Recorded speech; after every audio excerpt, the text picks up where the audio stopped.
was out on the West Coast trying to make a buck, and things didn't work out. I was down on my luck. Got tired of roaming and bumming around, so I started thumbing back east toward my hometown. Made a lot of miles the first 2 days, and I figured I'd be home in a week if my luck held out this way. But the third night, I got stranded way out of town at a cold, lonely crossroads. Rain was pouring down. I was hungry and freezing, done caught a chill, when the lights of a big semi topped the hill. Lord, I sure was glad to hear them air brakes come on. And I climbed in that cab where I knew it'd be warm. At the wheel sat a big man. He weighed about 210. He stuck out his hand and said with a grin, "Big Joe's the name." I told him mine, and he said the name of my rig is Phantom 309. Well, I asked him why he called his rig such a name. He said, "Son, this old Mac can put 'em all to shame.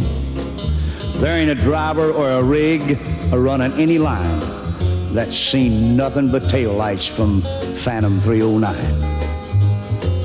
Well, we rode and talked the better part of the night when the lights of a truck stop came in sight.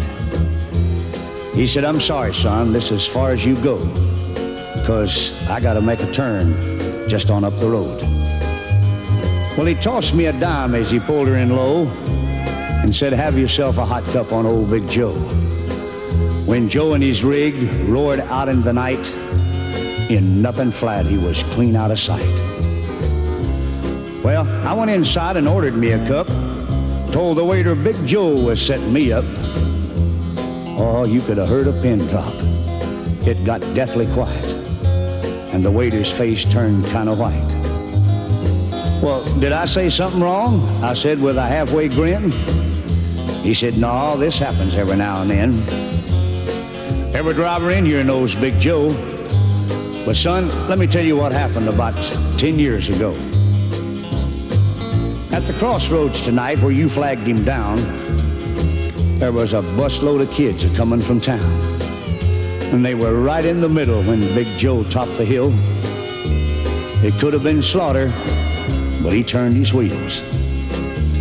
Well, Joe lost control, went into a skid, and gave his life to save that bunch of kids.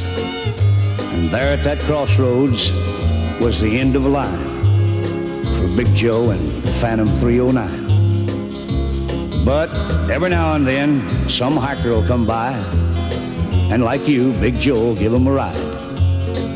Here, have another cup, and forget about the dime. Keep it as a souvenir from Big Joe and Phantom 309.